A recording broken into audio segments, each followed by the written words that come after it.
Welcome, welcome, welcome to this episode of Angels Don't Lie. I'm your host, Jeanne Street, and I'm so happy that you're here with me today. So let's talk about quieting our minds, and let's talk about what this means for you and how it's going to serve you. This is what the angels have on tap for us today, so I know you're going to enjoy. Pull up a comfy chair, get yourself ready, and let's get going. So today I want to talk about quieting our mind.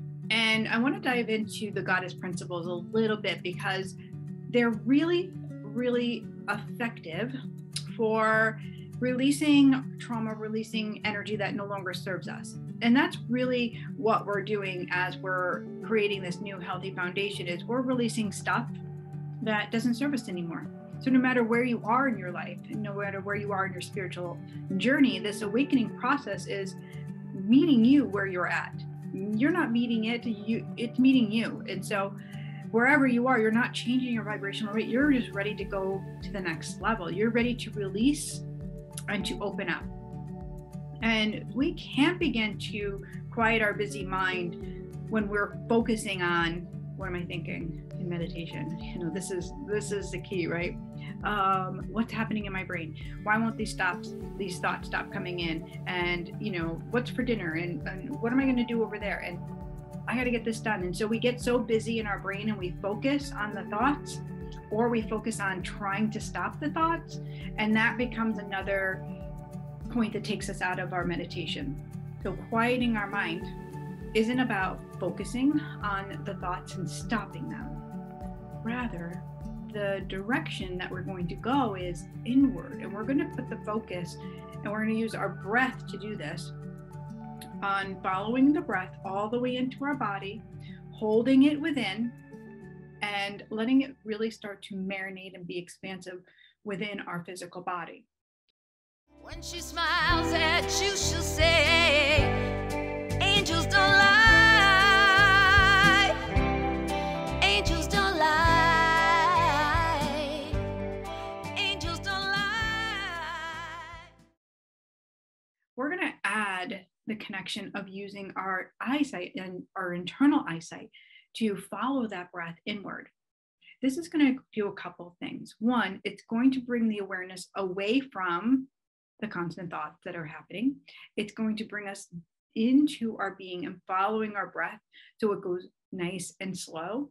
And it's going to give us this awareness of our energy within, because it's a little challenging. People are always trying to see colors or see something or pay attention to like a feeling. But this is going to get you just to be still. So when we talk about internal eyesight, it's very unique for each of us. So we all have the ability to see energy. We see it around people, whether we're realizing it or not, because we'll see someone and we'll either be like, oh my gosh, that person seems so wonderful. We'll get a sense of their energy. And this is us channeling through our senses. This is us beginning that conversation of energy before we even get to know someone. Same is true for us. We're going to use our senses, and the internal sense of sight lets us follow that energy inward, imagining, and this is where the yummy part is imagining color, imagining a feeling, imagining holding space for growth. That in itself is it. So we're so used to the physical world, tangible things, that's why we stay with those thoughts. And we're like, I can't see color. I'm not like you. I've heard that thousands and thousands of times. I'm not like you. But you don't have to be like me. I mean, you don't want to be like me. You want to be like you. And you can effortlessly do this when your direction, your guidance is inward and not outward.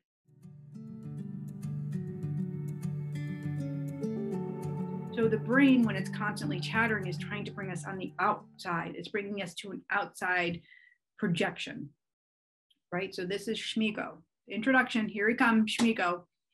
And some of you know who this is, and some of you are new here, and that's great. And I'm so happy that you're here. Shmigo is who I describe in my Goddess You book as fear and ego together. And you have your own Shmigo guy. We all have our own voice within, and this voice is the voice that's going to take us away from love. This is the voice that's going to lead us away from the highest vibration, because Shmigo's job, and his one and only job in our life, is to keep us living in fear, away from love, as far away as he possibly can. And sometimes that's pretty far back. So this is past experiences. This is replaying moments in time. This is judging others or prejudging before something even happens. This is living constantly battling with ourselves. We're kind of going reverse on our wheel of life, and we're getting nowhere. It's like we can't get ahead. We're not financially stable. We may not even be healthy. We might be unable to make good decisions. And so we're kind of going in this, what I said, that backward motion, right? The back door, which is so cold, dark, and gloomy, rather than in the positivity and the present moment and the abundance that's available for us and the love that's available for us. Now, you might be saying, well, again, that's for other people. I don't seem to get out of my own way. I have bad luck. Black cat ran in front of me. I have bad luck. I broke a mirror. Like, you can tell me these things and I'm going to tell you, no, we're going to quiet your mind and we're going to change the direction in which you're looking. So you're not looking at the past, you're looking at the present, and you're looking at God, and that's the future. So when we change that directive, everything starts to change within us. And that becomes the stillness within. We start to recognize Shmigo's voice, which is the voice of fear, which is the voice of lack, of desperation. It's the voice of you can't. It's the voice of resistance. This is really powerful. We need to pay attention to this in this first day, or this first week of this experience, is because resistance is real.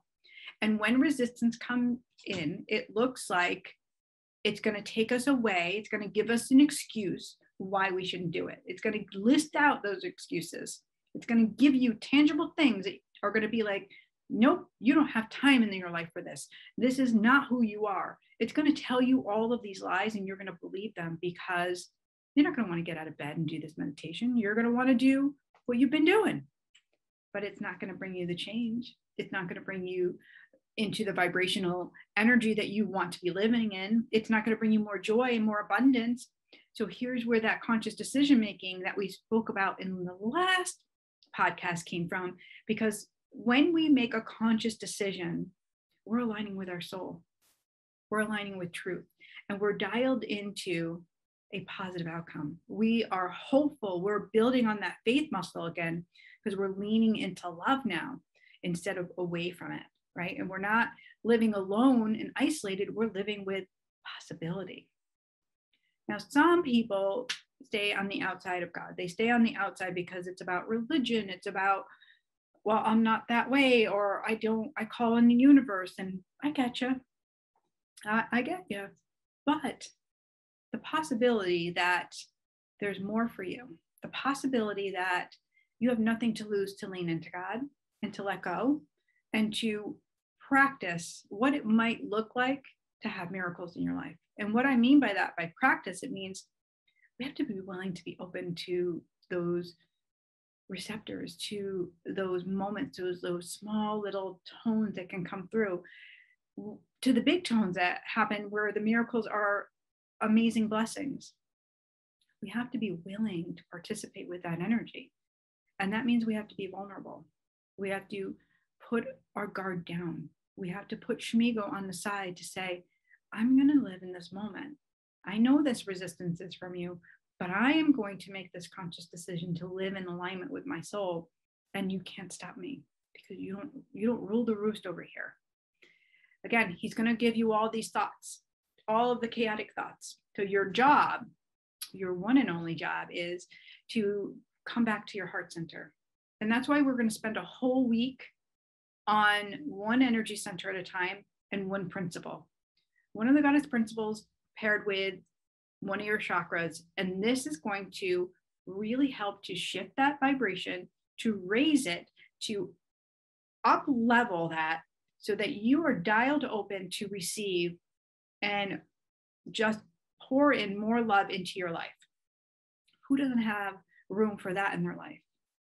So when you make this commitment, stand in it. That's your conscious decision. When resistance shows up, call it out.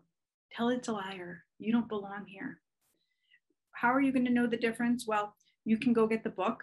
You can easily just look at it and say, does this feel in the vibration of love? Because love feels like possibility. It feels like hope. It feels like something forward. It feels like a promise coming. It feels like a miracle. It feels yummy.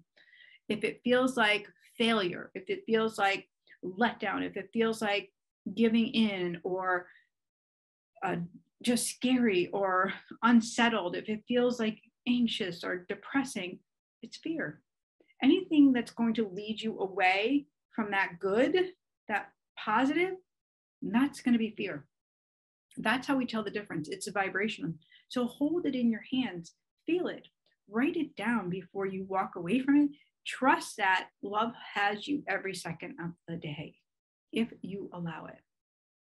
So let's talk about today about what it might look like for you to call on your angels, to not only do this prayer and this mudra and a mantra that we are doing in this 40-day challenge, and have your team of angels with you, to know that you are fully supported, even if you can't see them or feel them yet.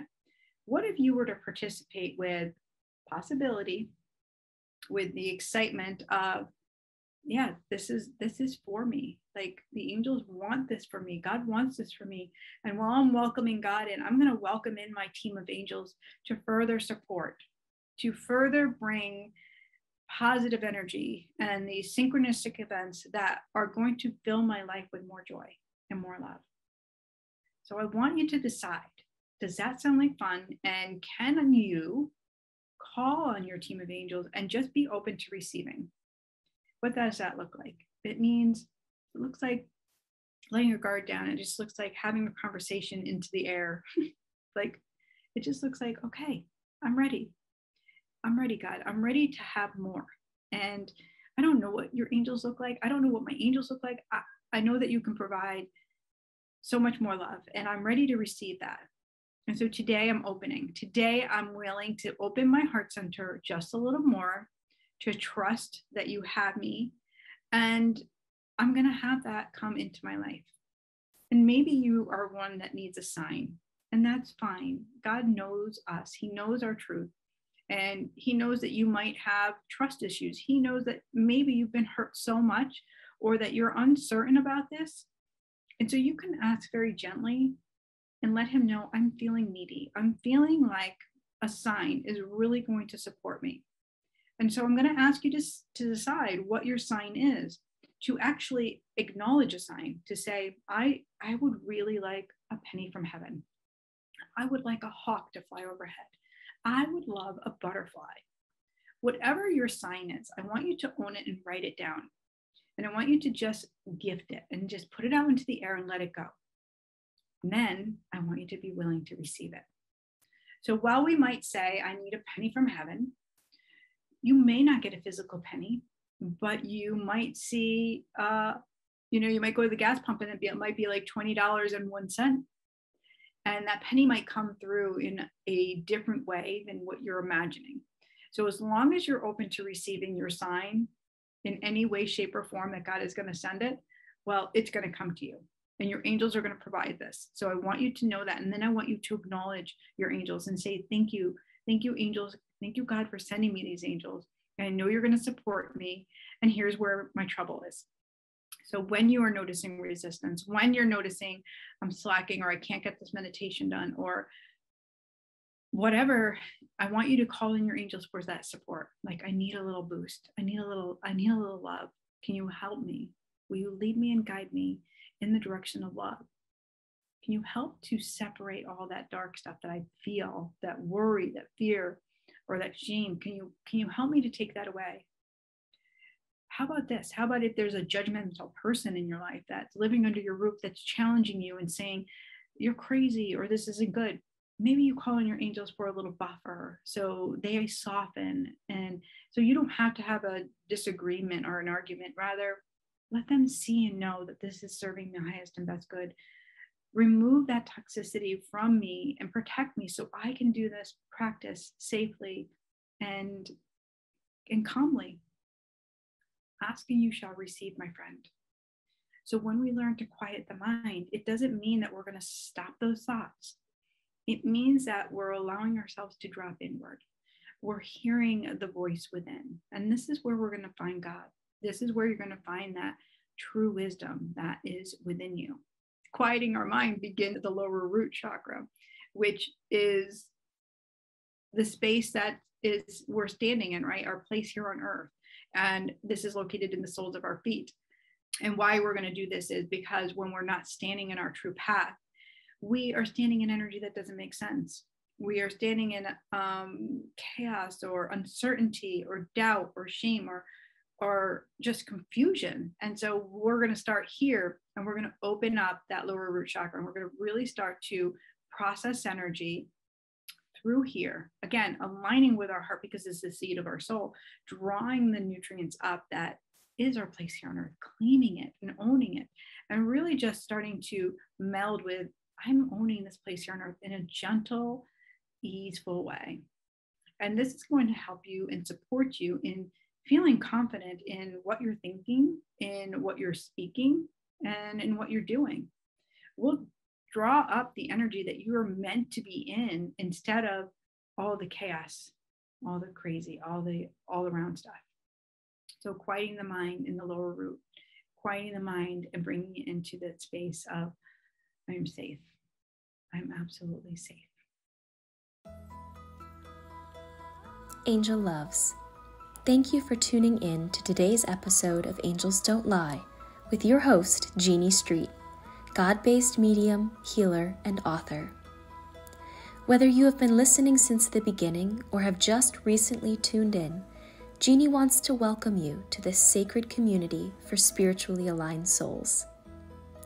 We will be getting back to today's podcast in just a moment. But if you are leaning into your spiritual and divine path, please know that you are not alone. If you are looking for more co-creation and more of a group experience in your prayers, spiritual practice, and beyond, we invite you to check out Jeanne's online group called Soulshine. This group meets on the first and third Tuesday of every month and allows Jeanne an opportunity to channel healing and messages from the heavenly realm to support you with up-leveling and energizing your life. You will be joined by other like-minded souls looking to heal their blocks and stay in alignment with high vibrational spiritual habits and practices that further expand your gifts and talents. When life brings the unexpected and chaos tries to derail your serenity, it's easy to fall off track with the daily habits that keep you connected to your inner knowing. This is when you find yourself slingshot backwards in your overall growth. Your energy can feel like a yo-yo, bouncing up and down, and you end up reverting back to old patterns of behavior instead of staying anchored in your soul's truth and intentional, newly established form. In Soulshine, you will also have continued support and guidance to become grounded in clarity, to best show up for your life and divinely serve others.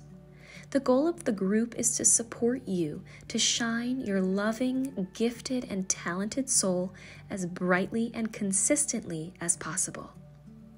This is an intimate experience, not a course or training that will leave you feeling lost or unsupported while having to fend for yourself.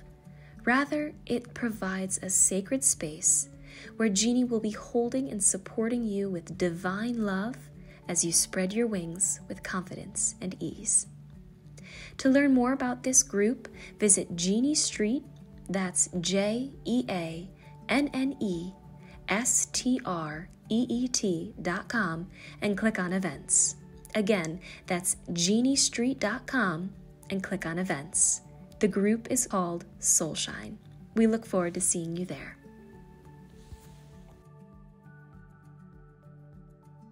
I hope this serves you today, and I do hope that you have joined the 40-day challenge. Please let me know how your meditation's going. I want to know. I want to support you. I don't want you to feel alone or unsupported at all. And I do have a free group on Facebook as well, the Angels Don't Lie Facebook group. Come on over there. We're doing some extra resources and showing up a little bit more inside that group to really help you go through this journey, this awakening journey, which is going to really transform and transcend your life in a positive way.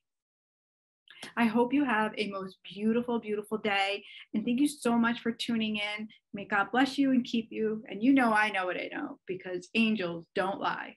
When she smiles at you, she'll say, angels don't lie.